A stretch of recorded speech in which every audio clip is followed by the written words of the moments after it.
네, 안녕하세요. 엠비엔골드 정석일 매니저입니다. 자, 오늘도 넘버원 정석 투자 이제 시간 돌아왔습니다. 매주 금요일 날 9시 25분에 이제 진행을 하니까요. 금요일 날 9시 25분에는 꼭 넘버원 정석 투자 이제 시청해 주시면 많이 도움이 되실 겁니다. 자, 오늘은 제가 이제 시장 얘기, 이번 주에도 시장이 주 초반에는 조금 이제 상승하나 싶었더니 오늘 이제 시장이 좀 하락세가 많이 나왔었죠. 그래가지고 좀 시장 관련된 얘기를 좀 드리고 거기에서 좀 아이디어를 뽑아내서 관련된 종목까지 오늘 이제 말씀드리려고 하고 있습니다. 일단은 오늘 뭐 시장에서 코스피, 코스닥 할 거 없이 2% 넘게 다 이제 빠지면서 이제 마감이 됐는데 오늘 시장이 좀 빠졌던 이유는 아무래도 이제 코로나가 다시 한번 발목을 잡고 있다라고 좀 보시면 되겠죠. 오늘 장중에 이제 미국에서 코로나 1일 확진자 수가 지금 9만 명을 돌파했다라는 그 수치가 발표가 됐습니다. 그래서 최근에 근래 들어가지고 다시 한번 이렇게 확진자가 좀 증가하고 있다 보니까 이게 미국 지수 선물을 좀 끌어내리게 됐었고 그러면서 이제 아시아 증시가 빠지고 국내 증시까지 그 영향을 오늘 받았었던 하루라고 이제 보시면 될 것 같은데 최근에 이런 식으로 지금 코로나 관련된 이슈들 이렇게 불확실성으로 작용을 하고 있지만은 일단은 뭐 가장 중요한 거는 이제 봉쇄 조치에 들어가느냐 마느냐 이게 결국은 가장 중요한 관건이 될 것 같다라는 생각이 들어요. 아무래도 얼마 전에 이제 미국의 그 유럽에서 이제 프랑스랑 독일에서도 이제 봉쇄 조치가 들어갔었고 그러고 나서 이제 미국에서 확진자 수가 다시 한번 증가하고 있다 보니까 미국에서 이러다가 진짜 봉쇄 조치 들어가는 거 아니야? 라는 이런 우려감들이 지금 살아났기 때문에 오늘 시장이 좀 변동성을 더 키웠다라고 이제 보시면 될 것 같고요. 그다음에 대선을 또 다음 주에 대선을 앞두고 있는 이런 상황이다 보니까 오늘 상대적으로 이런 좀 외부적인 악재 이슈에 의해서 변동성이 굉장히 컸다라고 이제 보시면 될 것 같아요. 그래서 최근에 이제 이런 생각을 많이 하실 거예요. 우리나라 시장을 보게 되면은 개인 투자자도 열심히 사고는 있지만 우리가 한참 뭐 동학개미 운동 얘기했을 때만큼 그 정도의 지금 화력은 좀 안 나오고 있는 상황이고 그다음에 기관들 같은 경우에는 이제 양도세, 대주주 양도세 문제로 인해 가지고 좀 연말에 이제 변동성이 나타날 걸 대비해가지고 지금 벌써부터 이제 매도를 좀 지속하고 있다 보니까 시장에서 이렇게 좀 약간 흐름들이 좋지 못하게 나오고 있죠. 그리고 외국인들도 최근에는 아직까지 그렇게 적극적으로 사지 못하고 시장을 사주고 있지는 않습니다. 그렇다 보니까 지금 시장에서 이렇게 불확실성이 많은데 이런 수급 주체들이 뭐 좀 시장을 끌어줄 만한 주체가 없다 이런 고민을 분명히 하실 거예요. 그래서 현재 구간에서 그나마 이제 좀 우리가 기대해 볼 수 있는 거는 이제 외국인들이 최근에 시장을 조금 하방 그래도 만들어 주기도 하고 중간중간 장중에 좀 상승진을 만들 때는 외국인들이 그래도 시장에서 많이 사주는 모습들이 있습니다. 그래서 제가 오늘 그래서 이제 말씀드리려고 하는 게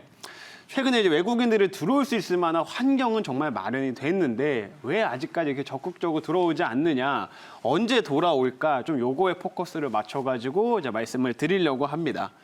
자, 우선은 제가 이제 요거 지표 하나만 좀 보여드릴 건데 일단 기본적인 위에 이제 국내 코스피 지수와 아래쪽에 이제 환율 지표를 제가 이제 같이 이제 비교를 해놨어요. 네, 뭐 잘 아시는 분들은 많이 보셨겠지만 일단 기본적으로 우리나라 뭐 증시, 국내 증시랑 우리나라 이제 원달러 환율하고 이제 보게 되면 반비례 관계입니다. 자, 보시는 것처럼 환율이 이렇게 추세적으로 오를 때는 국내 증시가 좀 빠지는 경향이 있고요. 반대로 환율이 내려갈 때는 이런 식으로 주가가 좀 올라가는 모습들이 나타나죠. 이때도 마찬가지였고 코로나 때도 어김없이 반대로 움직여줬습니다. 근데 최근 들어서 이제 환율의 흐름들을 좀 보게 되면 환율은 추세적으로 지금 계속 약해지고 있는 모습인데 우리나라 시장은 조금 오히려 환율하고 같이 좀 빠지는 쪽으로 가고 있어요. 위쪽 원래 같았으면은 이런 관계로 봤을 때는 좀 위쪽으로 이렇게 들어줘야 정상인 상황인데 아직까지 그렇게 적극적인 매수가 들어오고 있지 않는 모습이다라는 점 볼 수 있겠습니다. 자, 그러면 우리가 이제 왜 이렇게 외국인들이 들어오지 않느냐라는 걸 이제 고민을 해봐야 되는데 아무래도 제가 뭐 여러 가지 좀 이슈들을 제가 가지고 와봤습니다. 이제 국내 증시가 조금 상대적으로 현재 구간에서는 매력도가 조금 떨어지기 때문에 이 환율이 추세적으로 약해짐에도 불구하고 매수세가 적극적으로 들어오고 있지는 않다 이렇게 좀 보고 있는데 첫 번째로는 코로나죠. 아무래도 이제 코로나 이제 국내 증시 같은 국내 이제 코로나 환자 같은 경우에는 최근에 뭐 세 자릿수 조금 증가하고 있습니다만 아직까지 엄청 심각한 단계까지는 아니에요. 근데 이제 이거보다 더 우리나라 국내보다 좀 더 중요한 거는 미국에서 확진자 수가 많이 증가되고 있다는 점입니다. 아무래도 우리나라 같은 경우에는 중국이라든지 미국에 이렇게 수출하는 의존도가 너무나 크기 때문에 실제로 미국에서 이렇게 좀 경제가 침체되게 되면은 그 타격을 고스란히 받는 국가라고 보시면 될 것 같아요. 그래서 국내에서도 이제 확진자가 증가된 게 조금 문제이긴 하지만 미국에서도 확진자가 많이 증가되고 있기 때문에 이런 신흥국 쪽에 대한 좀 투자 매력도가 조금 떨어진 상황이다. 이렇게 보시면 될 것 같고요. 그다음에 신흥국 우리나라가 이제 미국 그 MSCI 지수로 보시게 되면 거기에 이제 이머징 마켓 즉 신흥국 시장에 지금 편입이 되어 있는데 최근에 신흥국에서 터키가 조금 이제 소란스러운 일이 좀 많이 벌어지고 있는 상황입니다. 일단 기본적으로 터키가 최근에 이제 미국이랑 좀 유럽 쪽의 이제 국가들하고 좀 외교적인 관계가 상당히 좋지 못한 상황인데 뭐 내부적으로 이제 코로나 이슈도 좀 있고요. 그렇다 보니까 이 터키의 그 화폐 가치가 엄청나게 떨어지고 있는 상황이에요. 최근에 이제 8리라를 조금 넘어서는 어떻게 지지선으로 보고 있던 그 8리라를 넘어서는 모습까지 나타나게 됐는데 지금 이렇게 8리라화를 넘어서다 보니까 얼마 전에 터키에서 2005년도 이후로 가장 큰 규모의 외국인들의 자금이 이탈이 됐습니다. 근데 이렇게 터키도 신흥국에 이제 포함이 돼 있다 보니까 상대적으로 이렇게 좀 패시브 자금들이 들어오는 외국인들 같은 경우에는 터키 쪽에서 이렇게 자금이 이탈되면 국내 증시도 일부 좀 이탈될 수밖에 없는 그런 상황이라고 보시면 될 것 같고요. 이런 이슈들 때문에 신흥국으로 아직까지 이렇게 적극적인 외국인들의 매수세가 좀 들어오고 있지는 않다. 이렇게 보시면 될 것 같아요. 그리고 요것도 굉장히 중요한데 중국의 금융시장 개방.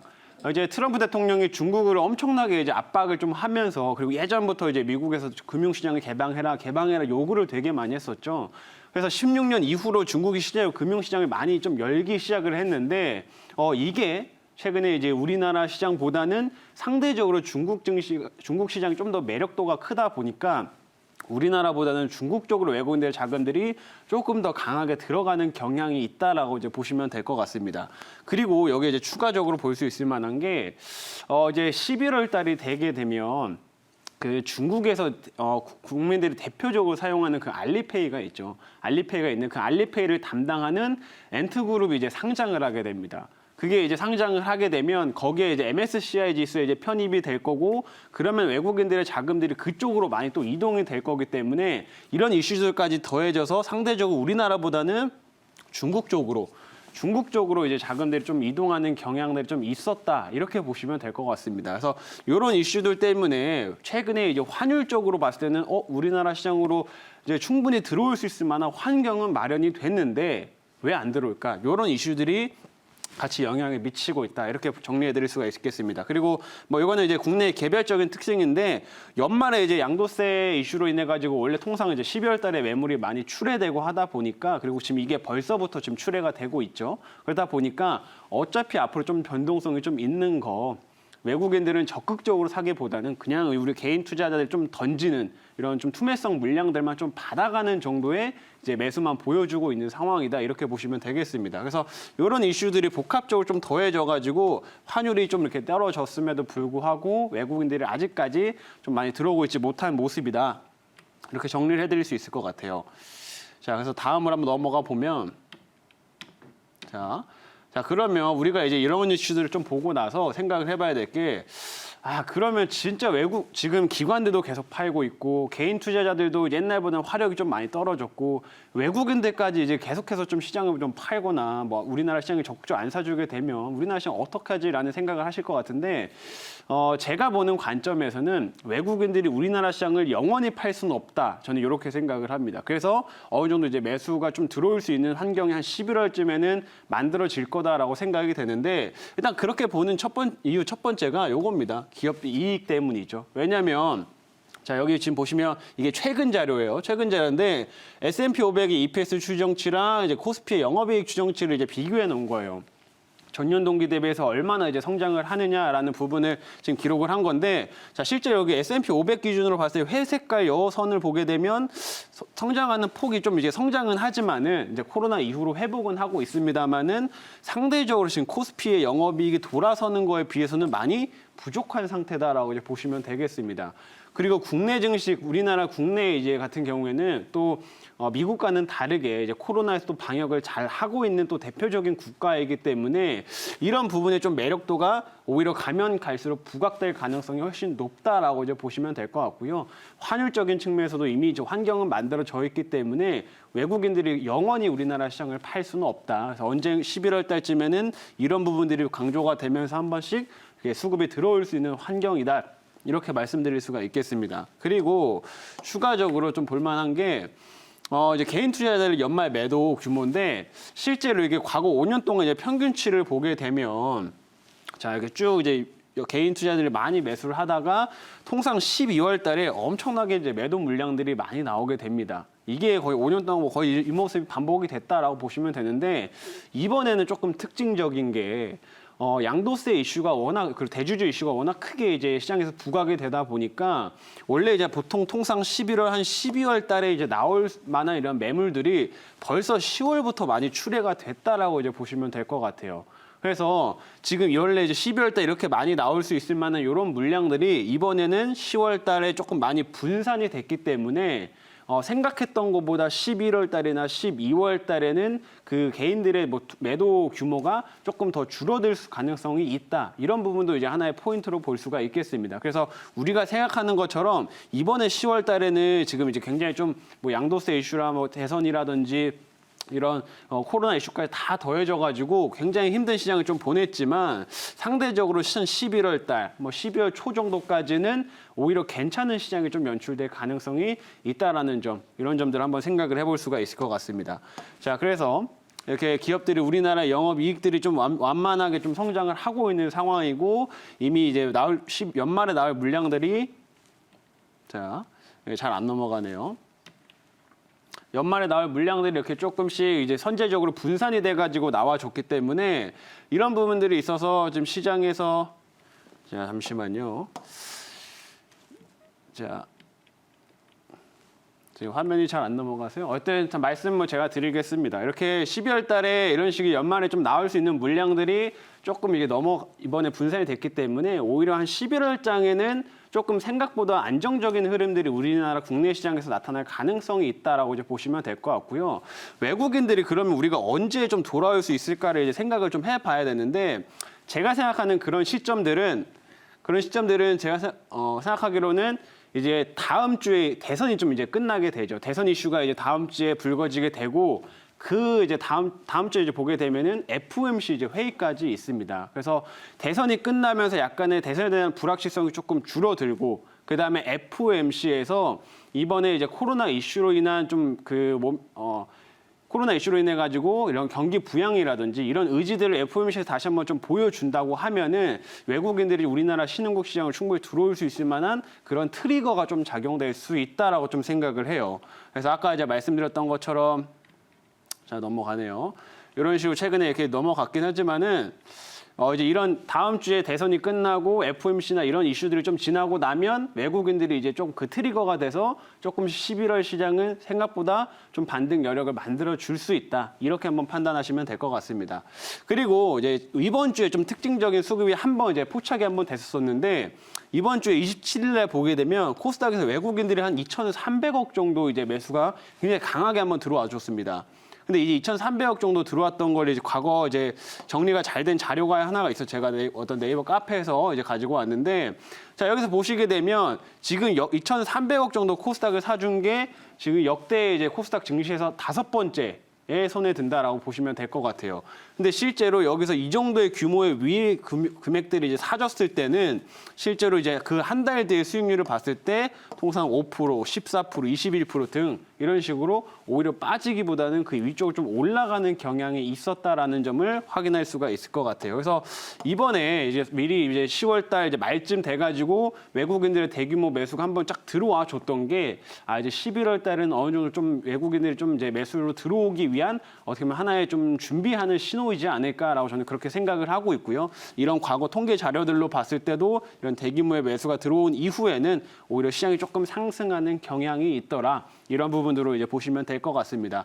자, 그럼 제가 이렇게 외국인들에 대해서 조금 말씀을 드렸는데 우리가 그럼 여기서 좀 투자 아이디어를 한번 뽑아보자면 최근에 개인들도 조금 이제 화력은 생각보다 어쨌든 좋지는 않지만은 그리고 기관들 같은 경우에는 이제 외국 매도를 좀 계속하고 있는 상황이고 그나마 이제 외국인이 좀 사주는데 그러면 최근에 외국인들이 좀 적극적으로 사줬던 종목들 외국인을 적극적으로 사줬던 종목들 중에서 지금 시장이 좀 트렌드나 뭐 어떤 이슈랑 좀 엮어서 어느 정도 혹은 개별적인 모멘텀을 좀 가지고 있는 종목들은 한 11월 한 정도까지는 좀 관심 있게 볼 필요가 있지 않나라고 생각을 합니다. 그래서 여기에서 제가 오늘 관련된 종목을 몇 가지 한 4가지 정도를 이제 말씀을 드릴 테니까 한번 11월장 들어서는 이 관련된 종목들 외국인이 좀 사고 있는 이런 종목들을 한번 관심 있게 보시면 좋겠다 이렇게 말씀을 드릴게요.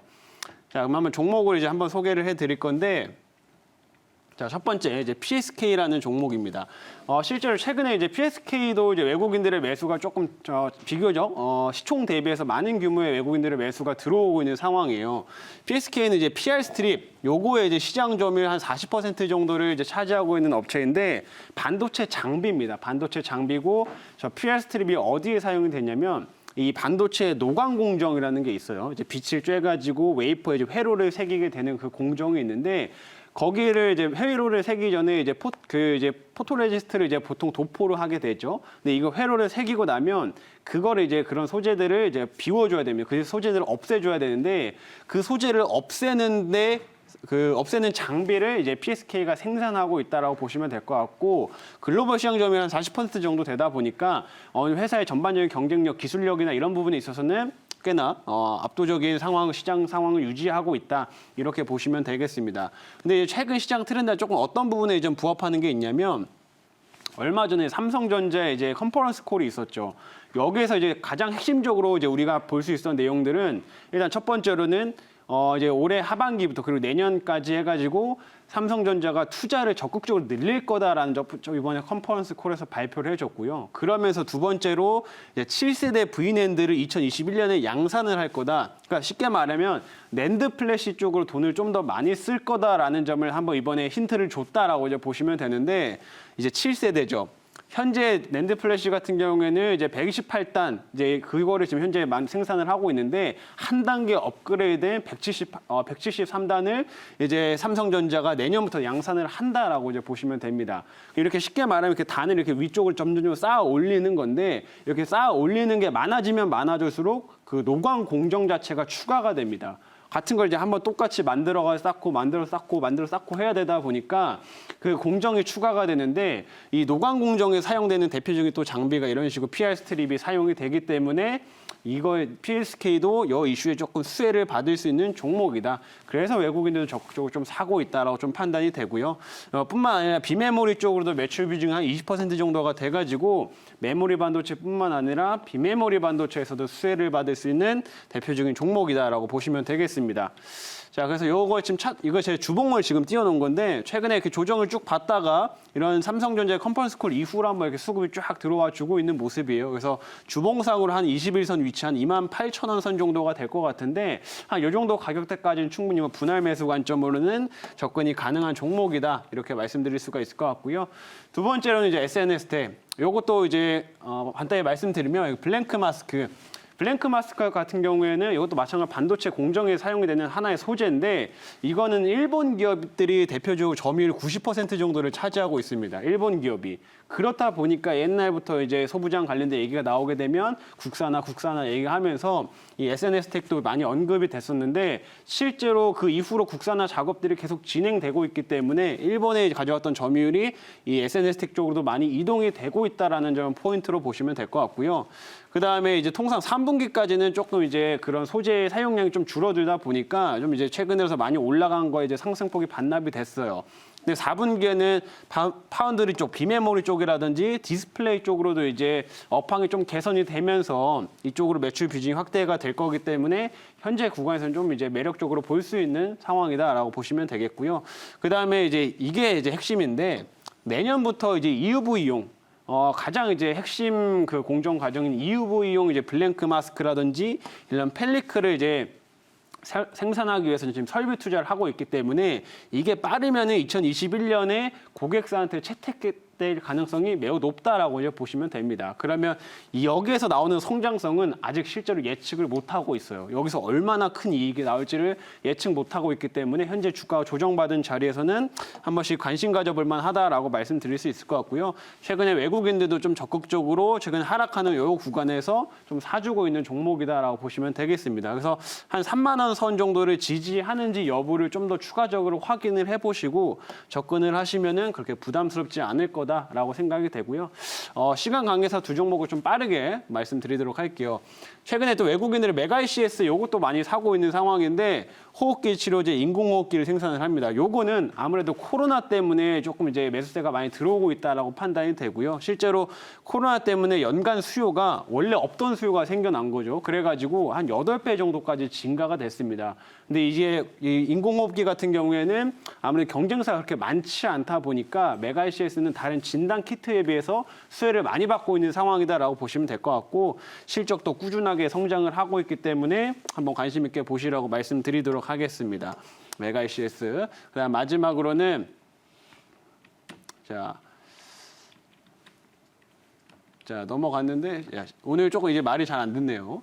자, 해마로 푸드 서비스, 요건 이제 개별적인 모멘텀이 조금 더 강한 편이라서 그런데, 자, 가장 심적인 건 요겁니다. 구조조정이 지금 이제 2019년 11월 달에 사모펀드에 이제 매각된 이후에 그동안에 구조조정이 많이 진행이 됐어요. 그러면서 이제 조금 영업이 예전보다는 많이 정상화되었다라고 보시면 될 것 같고, 이익이 이제 하반기나 내년쯤엔 좀 큰 폭으로 개선될 가능성이 매우 높은 종목이라고 보시면 됩니다. 근데 이제 최근에서 어떤 움직임들이 있냐면, 이 자사주를 좀 취득을 하고 있는 움직임들이 많이 확인이 되고요. 그다음에 이제 배당도 늘릴 거다라고 얘기가 나오고 있는데 사모펀드한테 매각이 됐죠. 사모펀드가 지금 이제 해마루푸드 서비스의 지분을 60% 정도를 가지고 있습니다. 그러면 보통 이렇게 인수를 하고 나서 사업을 정상화시킨 다음에 여기서 수익을 걷어들이는 방법이 첫 번째로는 배당이라고 보시면 될 것 같아요. 지분 60%를 가지고 있기 때문에 배당률을 올리게 되면 그만큼 많은 수익을 조금씩 거둘 수가 있어서 이런 움직임들이 나타나고 있기 때문에 해마루푸드 서비스는 이제 조금씩 정상화되면 주가가 향후에 또 올라갈 가능성이 있다라고 이제 보시면 될 것 같고 이런 점들이 요즘에 좀 많이 개별적으로 좀 부각이 되고 있기 때문에 외국인들도 좀 매수세가 많이 붙고 있다 이렇게 판단이 됩니다. 그래서 뭐 2,800원 선에서 좀 최근에 이제 시세가 좀 시작이 됐는데 이 정도 좀 박스권을 잡으시고 이 정도 안에서 분할 매수 관점을 접근을 하시면 괜찮은 결과가 있을 거라고 말씀드릴 수 있을 것 같아요. 자, 그래서 오늘 이제 시장이 조금 좀 혼란스럽다 보니까 시장 관련된 얘기랑 거기에서 외국인들 관련된 종목들까지 오늘 말씀을 드렸으니까 11월 달에는 조금 이제 기대를 가져보시고 관련된 종목들 추가적으로 연구해 보시고 한번 이제 매수하시면 좋은 결과 있을 거라고 얘기하고 싶습니다. 자, 오늘은 이제 여기까지 하도록 하겠고요. 오늘도 시청해 주셔서 감사합니다.